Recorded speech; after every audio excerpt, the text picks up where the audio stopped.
how to update your iPhone or iPad to iOS 14.4. Now, it's actually super easy to do, so we're just basically, gonna start right away.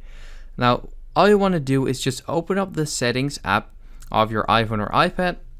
Then you should see general right there. So you want to click on that, and then immediately at the top you can see software update. Now, currently it says, normally it would say searching for an update.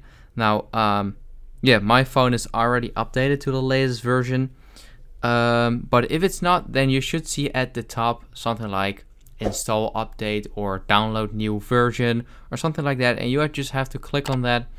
And from that point on, you can just install it right there. You can also turn automatic updates on. So download iOS updates, and then iPhone will automatically download updates over Wi-Fi.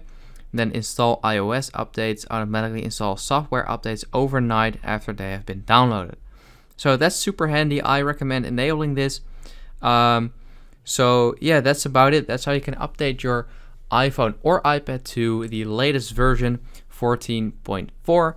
And this will be the same for every version actually. So I hope this video helped you out. Please leave a like and let me know in the comments if it worked. And I'll see you next time. Have a good day.